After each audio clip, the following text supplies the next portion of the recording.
Oramos. Estamos estudiando la carta de Santiago, capítulo número 1. Vamos a leer el versículo número 7 e incluso el 6. Dice: pero pida con fe, no dudando nada, porque el que duda es semejante a la onda del mar, que es arrastrada por el viento y echada a una parte a otra. No piense que quien tal haga recibirá cosa alguna del Señor. El hombre de doble ánimo es inconstante en todos sus caminos.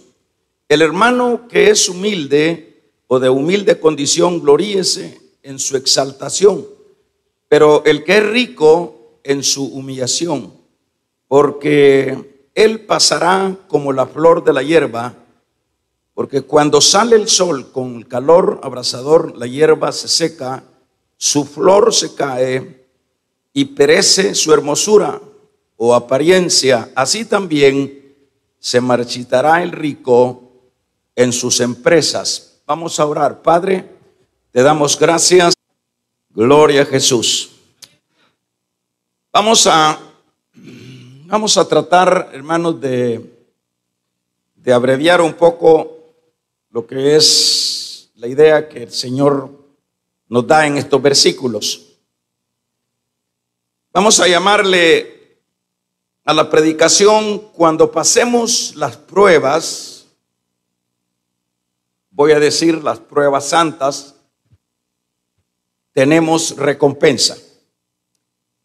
Cuando pasemos las pruebas santas, tenemos recompensa. Cuando decimos santas, es que son santas porque, bueno, Dios las permite para un propósito.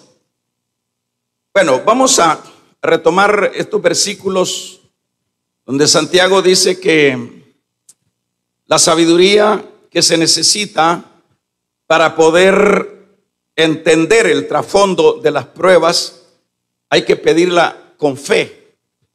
Esa es la idea de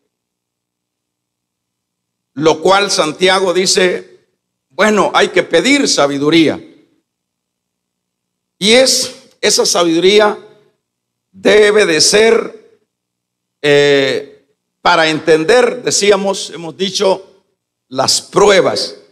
Porque cuando uno, y como creyentes y como personas que estamos en este mundo, es un hecho que a veces nos confundimos, sobre todo los creyentes, cuando estamos pasando por dificultades y uno siempre se pregunta: pero no puede ser. Si yo soy creyente, yo no ando en el pecado, dice uno, y las promesas de Dios, pues ahí están y yo pues las apropio. Todo eso es cierto, que las promesas de Dios están para que se cumplan en su pueblo. Pero cuando no entendemos que todo creyente siempre no va a poder evitar el pasar, como dice el Salmo 23, por el valle de la sombra y de la muerte. Es decir, cuando estamos en este mundo, estamos exactamente en esa ilustración de lo que es el mundo que está dando ese salmo. Esto es, la vida en este mundo es un valle de sombra y de muerte. Y en ese valle vamos nosotros, con la diferencia que a nosotros nos guía el buen pastor. Nos alimenta, nos pastea, nos guía y nos pone comidita en medio del desierto y sucesivamente hasta que nos lleva hasta el final. Esa es la diferencia entre los otros que no son creyentes o cristianos. Entonces es ahí donde hay que pedir, en las batallas, en las pruebas, hay que pedir sabiduría para entender y no reventar, porque cuando no entendemos que el cristiano tiene que pasar por todas estas partes difíciles, entonces sucede que decimos, bueno, ya no, porque Dios no me ha oído. Y hay mucha gente que se ha resentido con Dios. Ahora, lo que Santiago dice que hay que pedir no dudando, porque el que duda es como las ondas o las olas del mar. ¿Qué vamos a pedir? Cuando vamos a pedir que Dios nos dé esa sabiduría para poder entender el trasfondo de los problemas que estamos pasando, debe de ser, dice acá Santiago, sin dudar. Entonces, cuando se habla de no dudar, dice, sería lo contrario, tener certeza de que vamos a recibir esa iluminación que tanto necesita uno en esta tierra. Entonces, en este sentido, hay que pedir sin dudar, porque, bueno, el que duda tiene esa dificultad, o el que pide dudando, lo compara Santiago como las olas del mar. Esto viene siendo aquel creyente, estamos hablando específicamente del creyente. Aquí Santiago no está hablando de los inconversos. Es aquel creyente que dice, yo creo que Dios me va a ayudar, yo creo que Dios me va a sacar adelante, yo creo que Dios está conmigo. Pero está diciendo y está confesando esa verdad, pero mañana está por tierra, mañana entra en duda. En ese sentido es lo que es la onda o las olas del mar. Usted si ha ido al mar y ve el comportamiento de las olas, por decirlo, hay olas tremendamente que se elevan y luego desaparecen cuando caen. Y eso es en lo que no se debe de caer. No se debe de caer porque ese asunto de creer hoy y ya mañana estar prácticamente con otra actitud no es y no debe de ser la actitud de un creyente.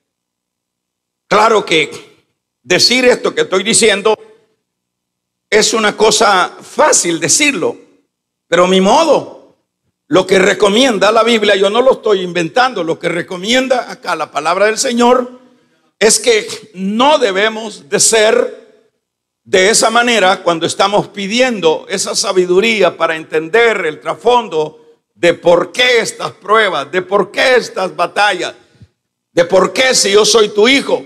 Entonces hay que pedir sin dudar, porque al dudar entonces nos compara como esa actitud fluctuante que sube y luego baja. Y en ese sentido, nosotros como creyentes no debemos de caer en una situación semejante por el hecho, hermanos, de que ofendemos a Dios. Es un pecado, dicho de otra manera, cuando hay eso fluctuante, estaríamos ofendiendo a Dios. ¿En qué sentido? Lo hemos dicho que es como, pues, el hijo, ese hijo que tenemos, que estamos creando, cuando él está dudando de su papá, prácticamente está ofendiendo a su padre. Y eso es en lo que no debemos de caer. Fíjese que dice el Salmo 4 y el versículo número 3, dice, ustedes los que se creen importantes me van a seguir y me van a creer, dice este salmo.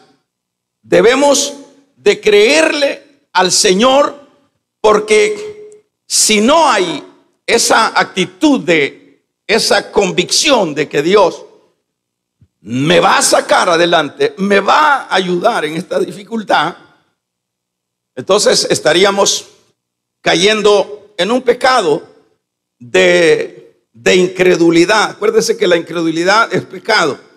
Y el problema no solo es el pecado, sino que acá leíamos que tal persona no recibirá absolutamente nada del Señor. ¿Quién es esa persona?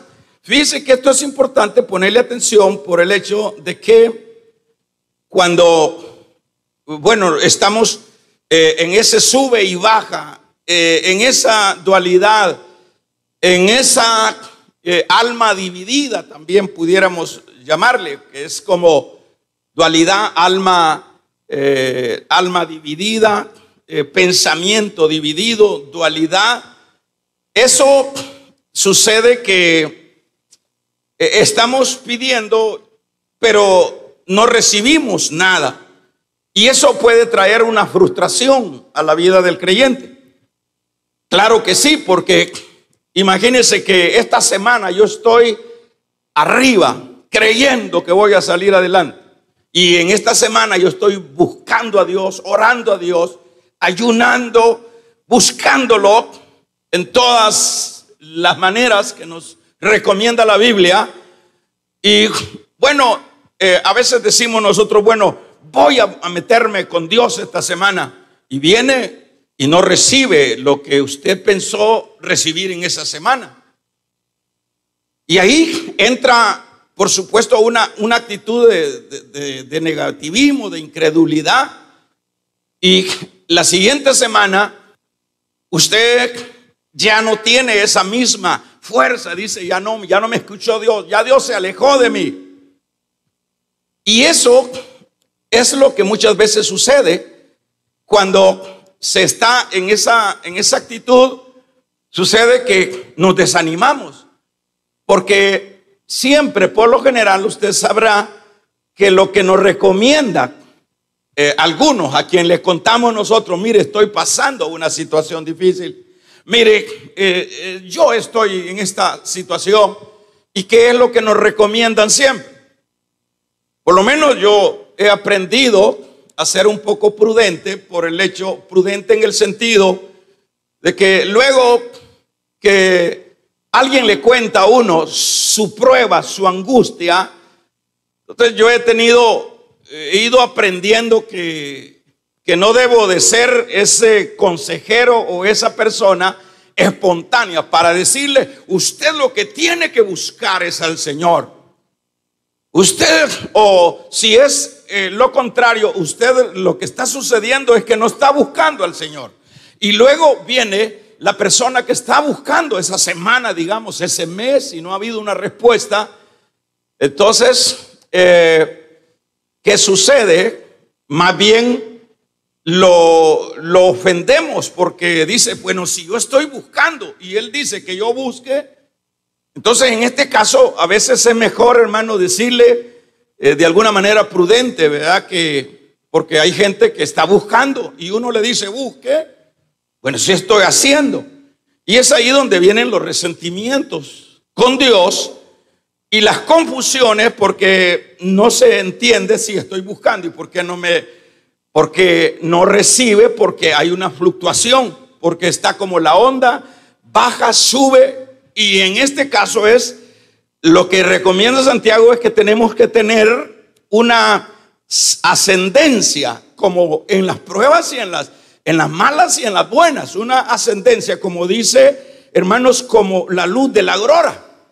Porque cuando dice que la senda del justo debe ser como la luz de la aurora, es un hecho que no está diciendo que ese ascender está fuera de problemas. No, está lleno de problemas, pero la tendencia es esa, hacia arriba y no hacia abajo. Por ejemplo, el caso de su esposa, de su esposo, tienen problemas. El caso de sus hijos que están en graves problemas familiares. En el caso de la salud, en el caso de la economía, ¿cuántas pruebas pueden venir que son pruebas naturales, no tanto por la fe, pero que desistimos o bajamos la guardia aún en esas pruebas? Para poner un ejemplo, si el problema es el esposo que está queriendo destruir el hogar, que está queriendo separarse, dejar la familia, entonces Santiago, aquí debemos de entender que Santiago lo que dice, deje de fluctuar. Si usted quiere que Dios le saque adelante, usted tiene que tener una fe ascendente esta semana, la otra semana, el siguiente mes, el siguiente otro mes, el siguiente año. ¿Y cuál es? Y entonces, ¿hasta dónde? Bueno, usted siga ascendente. Ese es lo que está pidiendo acá Santiago, que es una ascendencia en medio de esa prueba. Y repitiendo: yo sé que lo vas a cambiar, Señor. Yo sé que mis hijos van a salir adelante. Yo sé que voy a salir adelante en este problema de salud. Yo sé, es decir, subiendo pero no bajando. Eso es lo que necesitamos. Pero si ya pegamos la horadita la semana, digamos, y ya la otra semana ya no aparecimos a buscar a Dios en su manera que lo hace, entonces ya bajó, esa es la ola. Ya bajó la ola. Entonces esa gente no va a recibir nada. Este asunto es siempre proclamando, confesando que se va a lograr. Tú tienes poder, Dios, tú lo vas a hacer. Yo no he creído en un Dios de madera, yo he creído en un Dios poderoso. Yo he creído en un Dios que resucita muertos. Yo he creído en un Dios que da comida con 5 panes y 3 peces le da comida a 5,000. Yo he creído, Señor, que en las tormentas tú detienes las tormentas. Yo he creído, Señor, que en las escaseces tú provees. Yo he creído que tú eres poderoso. Yo he creído que no hay otro como tú. Y esa es la tendencia. Cuando vamos en esa, no es fácil. No me diga, usted me puede decir, hermano, y usted lo ha practicado. Uno trata, y eso es lo que tenemos que tratar todo. Es de tratar, pues. Entonces vayámonos al caso de Job. Yo pienso que esa era, aún con sus falencias que vemos, que Job hay momentos que casi que revienta, pero cuando quiere reventar, más que todo maldice el día que nació. Pero sigue en su ascendencia, sigue. Y allá llega la mujer, la mujer y le dice: ¿por qué no maldices a tu Dios y te mueres? Como quien dice: termina de morirte si no estés creyendo. ¿Cuál es la respuesta? Esa es la ascendencia de Santiago. Dice Santiago, y es más, Santiago lo menciona en el capítulo número 5 a Job. Miren el sufrimiento de Job. Entonces viene Job y ahí se mantiene y le dice: ¿cómo puedo yo maldecir? ¿Y cómo puede ser eso que yo cometa? Esa es la ascendencia. Pero si llega y si llega la mujer y le dice: es cierto, tenés razón, ¿qué sentido tiene que yo haya sido un hombre justo? ¿Qué sentido tiene? Ahí va abajo la ola. Eso no funciona. Entonces allá llega el otro y le dice: mira, te vas a morir y Dios no te ayuda. Estamos hablando de la enfermedad de Job. Dios no te ayuda. Y él dice: yo sé que mi Redentor vive, y aún mis ojos, aún después de muerto, verán su rostro. Ese es el mantenerse, hermanos, en ascendencia. Y allá llegan los amigos acusándole. Mire qué conflicto para un hombre angustiado, como era el caso de Job. Llegan los amigos: sos pecador, por eso es que te ha venido la prueba. Y él decía: yo sé de qué manera me he comportado en mi comunión con Dios. No lo mueve, no baja la posición que ha logrado. Y eso es importante, hermanos, de mantenerlo. Ese marido rebelde, esa mujer, esos hijos que le están quitando la vida, esa enfermedad, cualquier situación, usted diga: yo creo en ese Dios. Él me va a sacar de esta prueba. Él es poderoso. Él es el mismo de todos los siglos. Y eso es lo que necesitamos. Porque de lo contrario, dice el fulano, dice Santiago, no piense que va a recibir nada. Ahí es el problema, donde entonces se frustran todos. No es que yo voy a buscar un mes a Dios. Y como ya no, pero es que, hermano, es un mes el que he estado buscando a Dios. ¿Y por qué no me ha contestado? Es que tiene que seguir el otro mes. Y son 2 meses que estoy buscando al Señor. ¿Y por qué no me ha contestado? Es que tiene que seguir el tercer mes. Porque el problema, el error está que nosotros queremos siempre enmarcar a Dios, a nuestro cronómetro, a nuestro reloj. Pero debemos de saber que Dios no trabaja con estos relojitos que marcan las 24 horas. No, Dios no trabaja con esto. El reloj de Dios es el Cairo de Dios. El tiempo de Dios es en el tiempo de Dios. Y entonces, ¿por qué voy a seguir el otro mes, que ya son 4 meses buscando al Señor?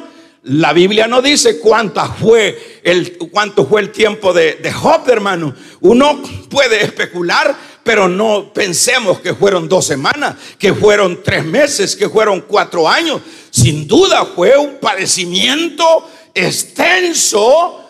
¿Por qué lo permite Dios? Porque aquí lo que está diciendo, que a través de esas pruebas, lo que está haciendo Dios, como hemos venido diciendo, es como ponerle un purgante. Por ejemplo, cuando se purga a alguien es para sacarle las cosas que están afectando el estómago, para desinfestar el estómago. Para eso se purga a la persona, si es que entiende usted de purgante. Pero entonces sirve como un purgante para quitar, hermanos, aquellas cosas, y va saliendo ya el producto terminado conforme el tiempo avanza, ¿verdad? Ahora no piense que va a recibir nada. Ahora usted preguntará,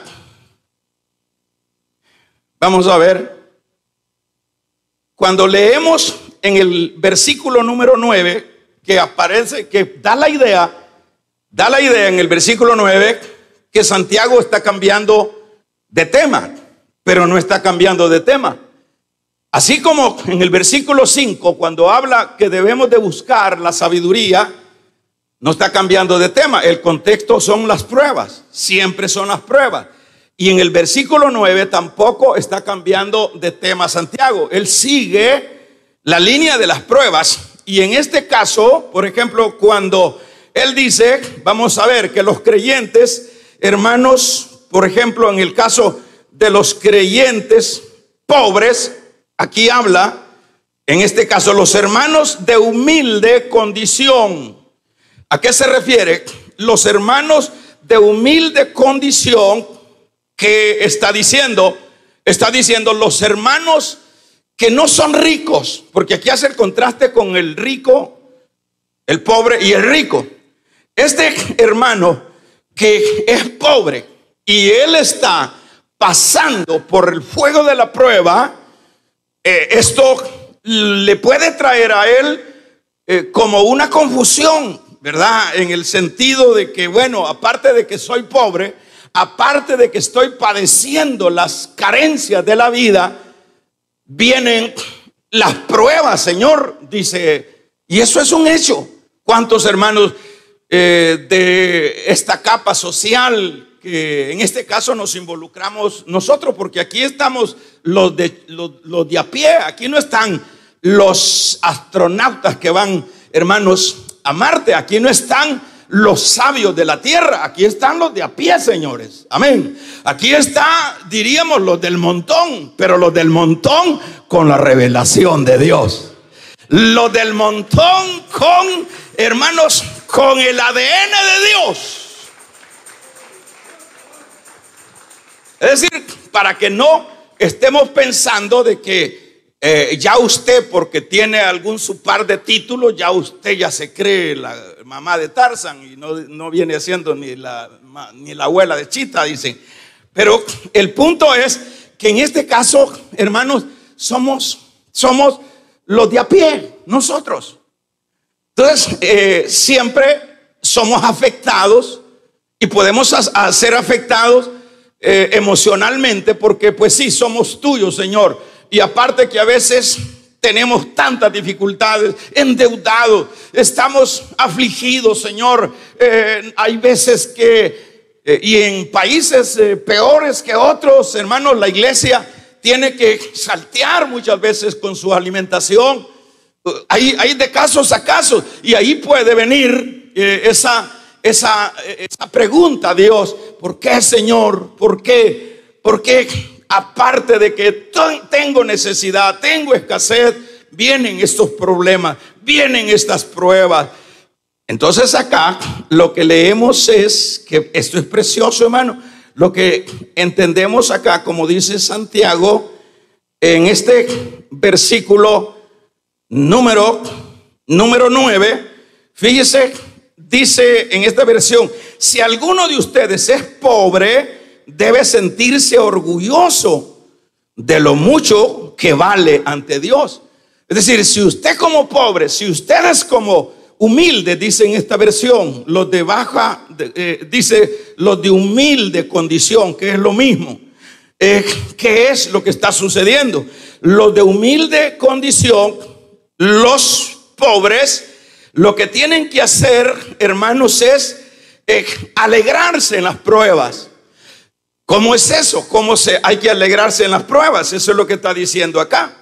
Dice: si alguno de ustedes es pobre, es decir, de ese grupo que le está lloviendo, que está angustiado, que está afligido y que no entiende el lenguaje de Dios, que por qué esto y por qué lo otro, si alguno de ustedes es pobre, debe sentirse orgulloso de lo mucho que vale ante Dios. En este sentido, entonces entiéndase que los pobres o los humildes, en esta versión, las pruebas deben de ser no para botarlo, debe de ser más bien para animarse, porque, por ejemplo, cuando dice gloríese en su condición, ¿en qué sentido dice gloríese? Gloríese porque fíjese que cuando habla de gloríese en su condición, debe de animarse y debe de saber que todo tiene un propósito, que todo tiene un propósito. Es lo que dice Pablo a los romanos cuando dice, pues, a los que aman a Dios, todas las cosas le ayudan para bien. Entonces ese de humilde condición, que en este caso seríamos nosotros, ¿verdad? Para que no nos creamos que, bueno, ya podemos considerarnos del otro grupo. Pero de todos modos, esos de humilde condición deben de gloriarse en medio de las pruebas. ¿Por qué? Porque, Señor, aparte de lo que estoy diciendo, que dice el de humilde, el de condición humilde, dice: Señor, aparte de esto, estoy aguantando toda esta avalancha. Hay situaciones que no las podemos evitar. Hay de casos a casos, y uno puede, hermanos, decir ¿y por qué? ¿Y por qué? Entonces, lo que tiene que hacer, en lugar de renunciar, porque lo primero que viene cuando vienen las pruebas es la renuncia. Es lo primero. Usted ve dentro de las iglesias, si la hermana tiene problemas, si el hermano tiene problemas con su esposa y se van a romper el matrimonio, luego ya no aparece el que supuestamente era creyente, y se desaparecieron los dos. Si sucedió una situación dolorosa, una muerte, casi que se da, hermanos, la situación de que dice: bueno, Dios no me correspondió, Dios no me sanó a mi hijo y se murió, entonces yo no quiero nada con Dios. Eso es común dentro de las iglesias. Entonces la gente dice: no, me voy. ¿Quién? El de baja condición. Pero entonces el de baja condición debe de saber, fíjese qué lindo es cómo el Señor nos ubica. En este caso debe de entender que es un propósito de Dios, que no está nada fuera las cosas de los controles de Dios. Aquí no hay pero ni un pelo de nuestra cabeza que se haya arrancado hoy que nos peinamos, que no estuviese en el control de Dios. Imagínese qué Dios el que tenemos nosotros, hermano. Imagine, vamos a regalarle ofrenda de palmas, hombre, al Dios de la gloria. Qué Dios el que tenemos nosotros, que no cae pajarillo a tierra si no está dentro del control. Ese Dios tiene cuidado de las hormigas. Dice el proverbio: ellas salen a preparar su comida para el verano, para el invierno, Él tiene control de los pajaritos. Usted no ve un pajarito, hermanos, angustiado a las 4 de la mañana haciendo el lunch para irse al trabajo y meterse a los buses y a ver cómo consigue las tortillas. Es increíble. Usted ve los pajarillos que en lugar de salir corriendo como lo hacemos nosotros, ¿verdad? Lo que ellos empiezan a hacer apenas viene apareciendo a la luz del día es cantarle al Señor.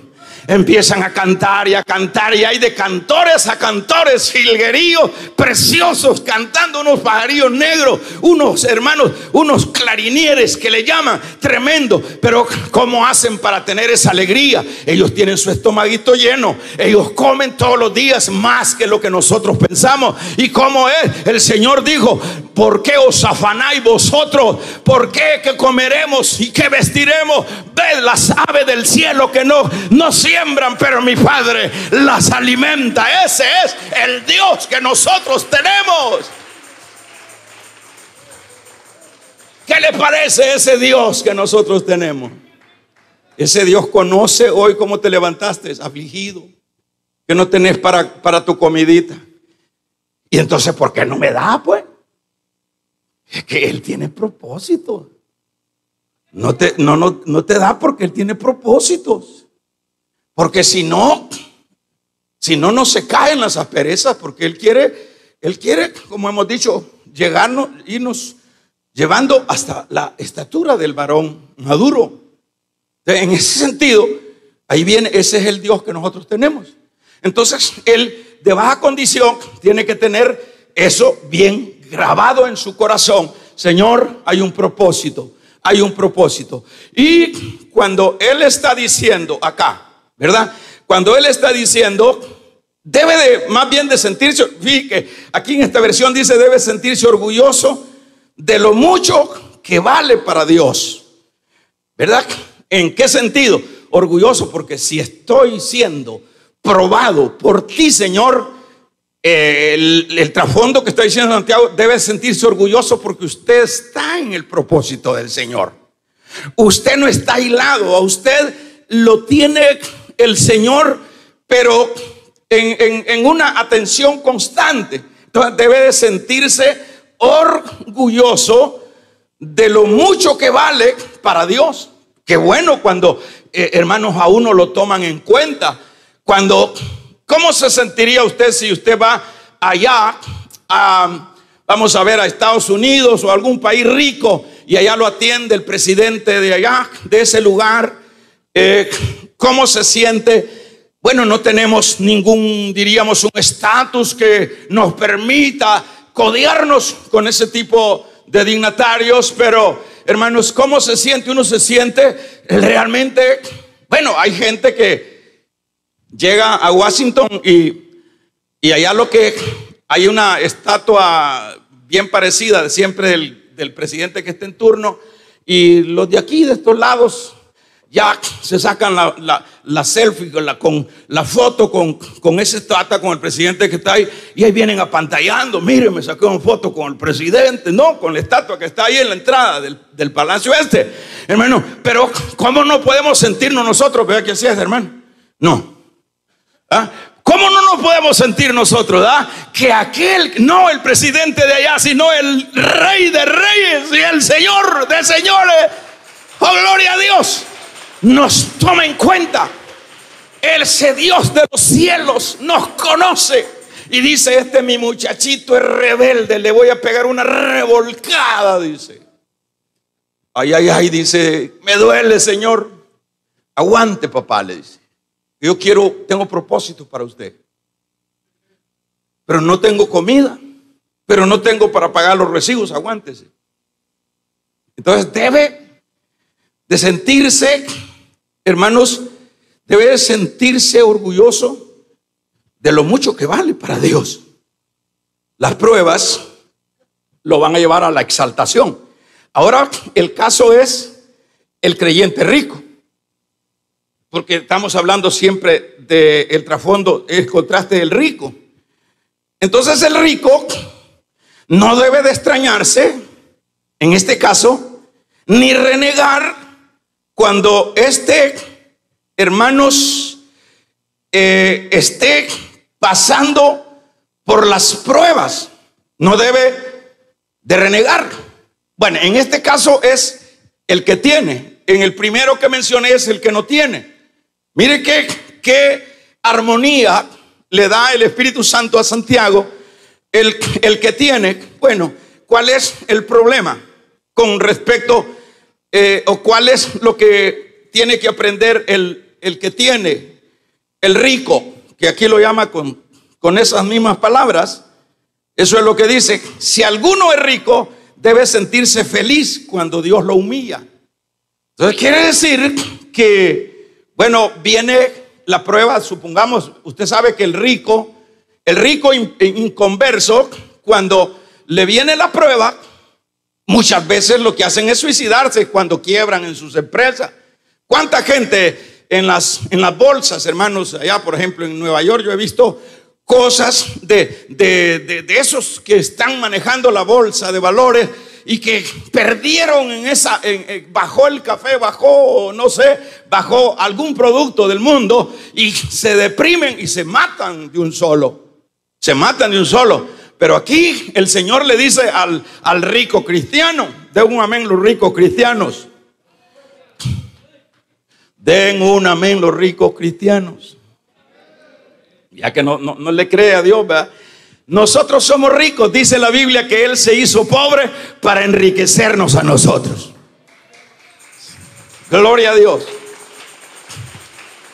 Entonces el rico, hermanos, no debe de renegar cuando viene el problema. El rico cristiano no debe de hacer lo que hace aquel, que lo que hace es emborracharse, endrogarse y bueno, por último hasta suicidarse. Eso, tú no, en términos así de parafrasear, eso es lo que está diciendo. Tú no debes de llegar a ese extremo. ¿Por qué? No debes de llegar a ese extremo. Este rico, más que todo, cuando, hermanos, se esté pasando estas pruebas, él debe de sentirse agradecido también porque Dios lo está agachando. El problema es que cuando, por ejemplo, le está cayendo al pobre, al de baja condición, eso ¿qué es lo que produce? Lo que produce en Dios es exaltación. Pero cuando al rico le está cayendo, lo está agachando. Es decir, para poner un equilibrio, para ponerlos en la misma medida. Porque en la iglesia, hermanos, no hay estatus de ricos en el sentido que a veces nosotros queremos adaptarlo. En la iglesia todos somos ricos en términos generales, pero no estamos hablando de las riquezas de este mundo. Nosotros somos la gente más rica de este mundo. Hermano, ningún millonario puede comprar la paz, puede comprar la salvación. Esta salvación no es del que quiere ni es del que corre, es de los que Dios tiene misericordia. Esta salvación es gratuita. Hermanos, el mismo Señor dice en su evangelio: Padre, te doy gracias porque escondiste estas cosas, que con esas cosas el evangelio escondiste estas cosas de los sabios y los entendidos. Aquí no están los científicos, aquí no están, hermanos, los millonarios en las iglesias. En las iglesias siempre están los de a pie. Den un amén, los de a pie. Y el Señor le dice: gracias, Dios, porque, Padre, le dice, porque escondiste esta riqueza del evangelio. Evangelio lo que significa son buenas noticias. Gracias porque escondiste esto y lo revelaste a los pobres, a los del montón, a los que a veces tienen que comer salteado. Gracias. Entonces, ¿cómo puede un millonario llegar al cielo? Lo que están haciendo ahorita los millonarios es echando un susturcito ahí con algunos millones que tienen, porque les vaya a dar una vuelta ahí por las atmósferas, hermano. Pero nosotros tenemos ya el pasaporte visado. Cuando nosotros creímos, fuimos sellados con el Espíritu Santo. Y cuando nos toque morir ausente del cuerpo, presente con el Señor, ya está visado nuestro pasaporte para accesar a la gloria de Dios. ¿quién puede comprar este regalo? Nadie.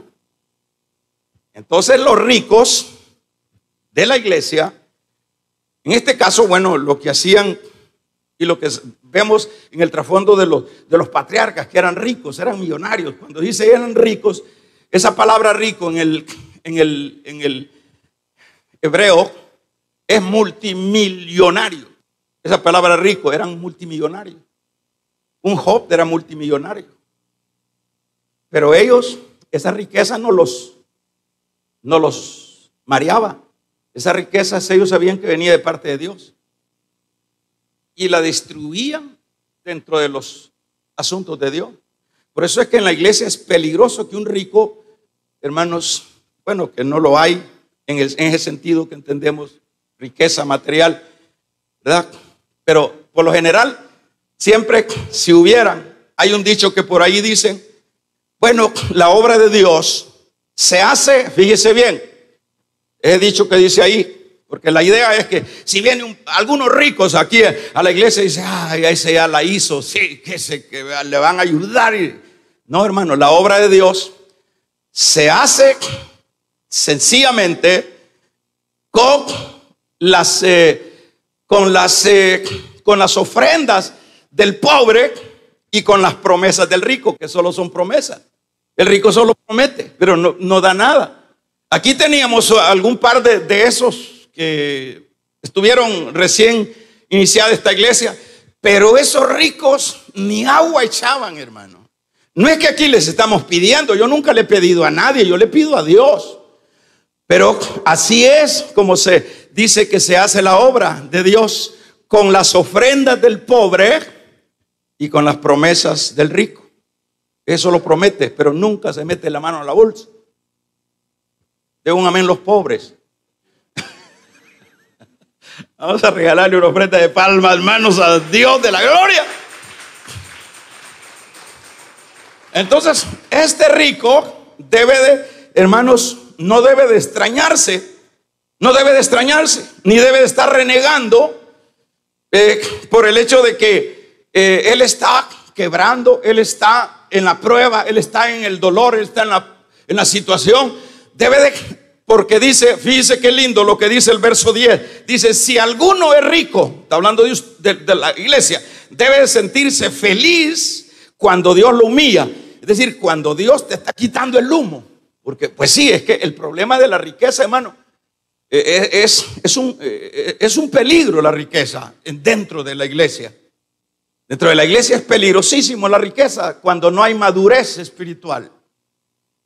En el sentido de que la gente cuando ya va creciendo en sus economías, lo primero que hace es meterse en ese mundo materialista y se olvida de la iglesia, se afectan ellos. Entonces, en este sentido, el rico de la iglesia, que casi no los hay, y si lo hubiera, deben de ocupar esas posiciones para invertirlas en el reino de Dios. Eso es lo bíblico, porque ya vamos a ver, ya al final para terminar. Entonces, cuando lo humilla, entonces lo está agachando, porque como cuando se va creciendo, ya dice, bueno, bésenme el anillo, dice el rico de la iglesia, atiéndanme, háganme venia, no, y exige y pide. Entonces, mira, riquito, le dice aquí Santiago, dice Dios, que también vos no te vas a escapar, sos de la iglesia, y que te va a apachar, y que te va a humillar.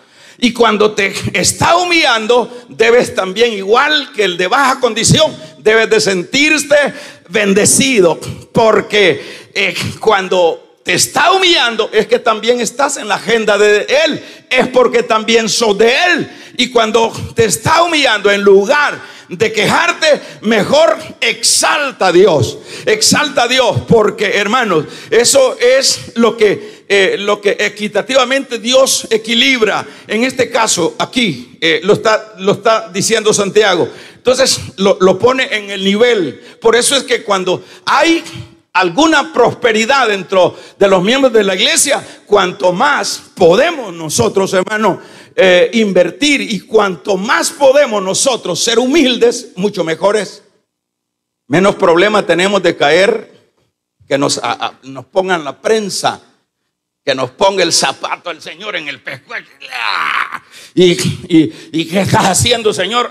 Apacheándote para ver si te baja el humo, para ver si dejas de ofender al de baja condición. Aquí, hermanos, tanto el que tiene alguna cosita y el que no tiene, aquí somos iguales. Tenemos una misma fe, tenemos un mismo bautismo, tenemos un mismo Salvador, y vamos a ir todos al mismo lugar del cielo. Así que aquí tenemos que congeniarnos. Entonces ese rico le sigue diciendo, con lo cual vamos finalizando. En este versículo 10, siéntate agradecido cuando te humilla, es decir, cuando estás en la prueba, estás perdiendo, estás en la quiebra, pero no reniegues. Mejor reconoce que estás en el propósito de Dios y que Dios tiene planes de bien y no de mal.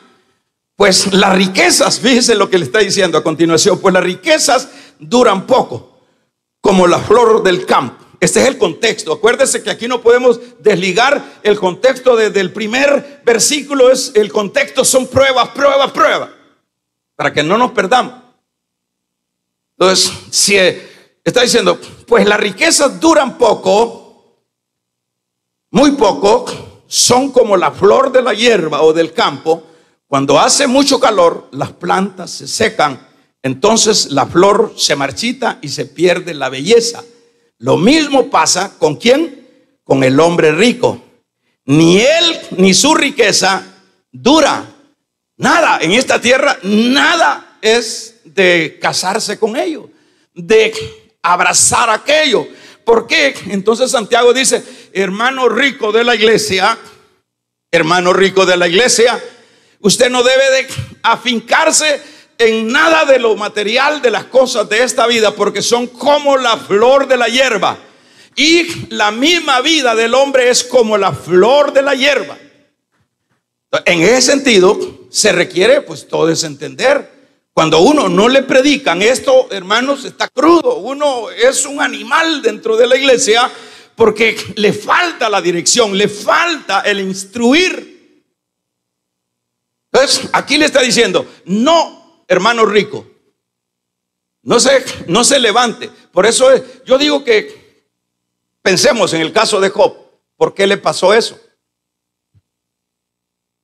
Algo, siempre uno es imperfecto. Entonces el Señor dijo, voy a mandarle al trabajador número uno, que es el diablo. Porque el diablo no es que el diablo le trabaja a Dios, pues es trabajador de Dios. Dios ocupa al diablo para probar, siempre le sirve.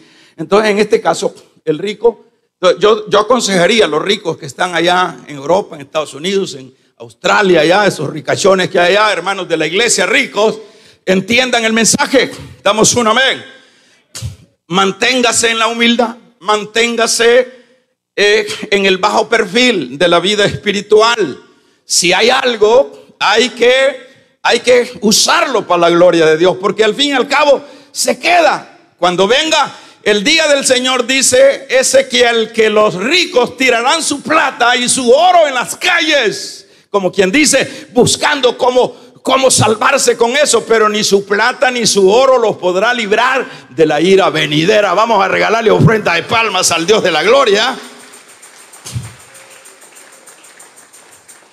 Ahora dice, fíjese, queda claro, las riquezas, todo es efímero, todo es pasajero, y la misma vida, todo es pasajero. Ahora dice, en este versículo 9-12, bienaventurado el varón que soporta la tentación, porque cuando ya haya resistido la prueba, que es lo mismo, recibirá la corona de vida que Dios ha prometido a los que le aman. Alaban el nombre del Señor, hermano. Bueno, vamos a ver aquí, por eso poníamos en el tema, que decíamos a manera de tema, cuando pasamos las pruebas santas, tenemos la recompensa de Dios. ¿Qué quiere decir esto? Entonces, cuando nosotros debemos de saber, hermanos, que siempre todo tiene un resultado en Dios. En Dios no se pierde, en Dios se gana. En Dios no se pierde. No se pierde. Aún dice la Biblia que el que pierda su vida por causa de mí, la hallará. En Dios no se pierde. Entonces, cuando dice este versículo número 12, bienaventurado el varón que soporta. ¿Qué nos está diciendo? Con esto finalizamos. ¿Qué está diciendo? Que soportemos. Que soportemos. El rico tiene que soportar. El de baja condición tiene que soportar la prueba. Y tiene que saber que dentro de eso hay un propósito de Dios.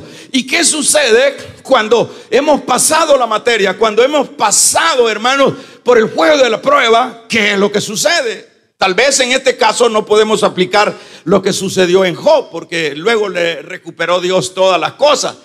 Aquí no sería eso el contexto. Aquí sería de esas coronas. Aquí habla de la corona de justicia.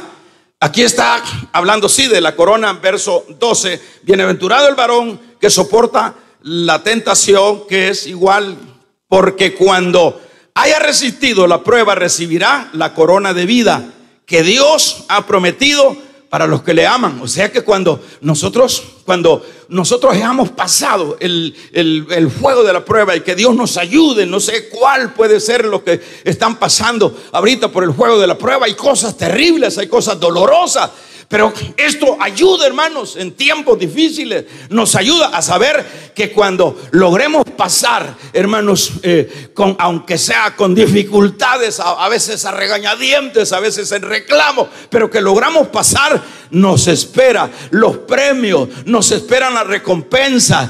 Cuando lleguemos allá dirá el Señor: buen siervo, en lo poco me fuiste fiel, en lo mucho te pondré, pasa, gózate, gózate. Vamos a regalarle ofrenda de palmas al Dios de la gloria.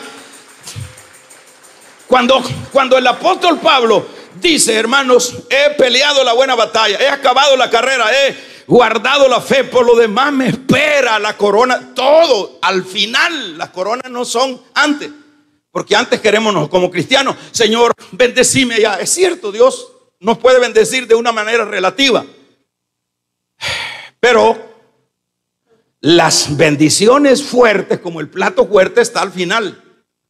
Ya se habla de recompensas, ya se habla de coronas. ¿A quién va a coronar el Señor allá? ¿A quién va a coronar? La corona va a ser para los campeones en el Señor. Imagínense, hermanitos, que por una cosita, hermano, ya tiran la toalla.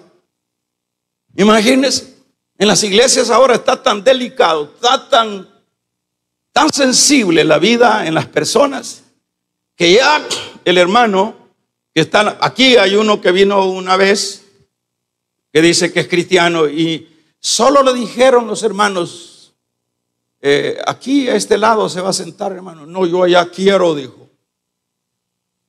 No, allá, le dijo el hermano. De ahí dio la vuelta y se fue el tal hermano. Esos son los hermanos que tenemos hoy en las iglesias, tentaditos. Ya no digamos que tengan que pasar por el juego de la prueba, chillidos, jalar, y no aguanta. Aquí no hay de esos campeones. Pues esperamos que aprendamos, porque para eso estudiamos la Biblia, para aprender. Y cuando nos esté tocando, y si es que nos está tocando, bueno, digamos, bueno, hay un propósito, tenemos que gozarnos. Y que bienaventurado, dichoso el varón que soporta la prueba, al final tendrá el premio. Esos premios son tremendos los que tiene Dios para su pueblo. No es nada sencillo, cosas grandes. Así que esa es la vida cristiana. La vida, ese evangelio que yo siempre insisto que se está vendiendo, el evangelio de carroza, el evangelio de limoncinas, el evangelio de prosperidad, el evangelio no, hermano, ese no es el evangelio, es una aberración de lo que es el evangelio de la Biblia. Y no es que yo estoy, pues sí, como casándome con las desgracias, es que los problemas son un hecho. Y sencillamente los problemas van a venir por nuestra nueva naturaleza y porque hay un rey que quiere llevarnos. Allá no nos va a llevar crudos, aquí nos va a pulir. ¿Por qué a Israel no lo metió de un solo a la tierra prometida? ¿Tiene usted una idea por qué? Iban crudos. Iban crudos. Imagínense que hasta acaban, tienen unos días de haber salido, unas 2 semanas, y ya estaban haciendo un becerro para adorarle. Crudos. Bueno, entonces dijo el Señor: aquí los voy a pulir en el desierto. 40 años de garrote hasta llegar a la tierra. Así es la vida espiritual. Pónganse de pie, hermanitos.